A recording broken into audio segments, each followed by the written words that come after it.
February is Heart Month, and today is National Wear Red Day. You can see some of us are taking part of that. And I'm now joined live by Dr. Patrick Fitzsimmons, a cardiologist with Penn State Health. Thank you, doctor, for joining us.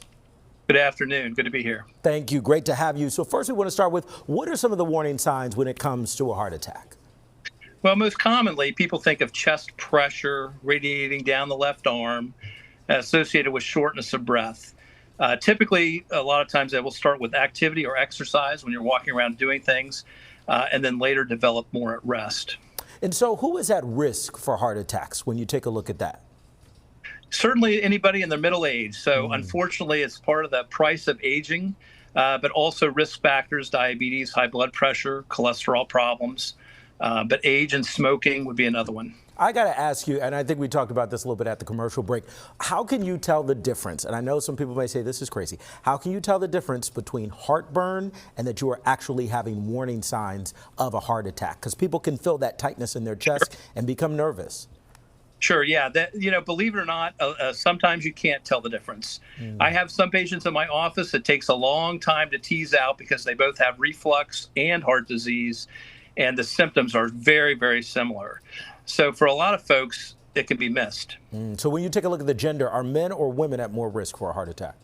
Men, believe it or not. Men. So as you get older, though, it kind of flattens out. So, middle-aged men, but then as you get older, postmenopausal women tend to catch up. I was going to say, why is that? Is that because men maybe aren't taking care of their health as much or going to the doctors? Is there a particular reason for that?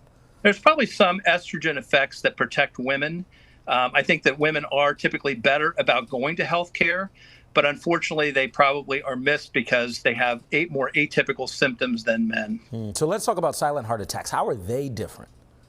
So they're different because people don't often recognize. I mean, I think when most people think of a heart attack, they think of that old TV show Sanford, right? Where it's like, oh, I'm having the big one, But a lot of times it's a lot more subtle than that. It could be shortness of breath. It could be more fatigue.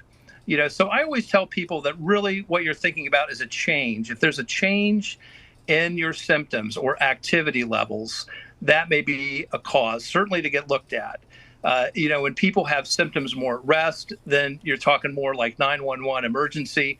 If symptoms are occurring with activity or exercise, the first step is really get in to see your primary care, as soon as you can. Yeah, and one of the big takeaways here, again, what kind of steps can people take to lower their risk for having a heart attack?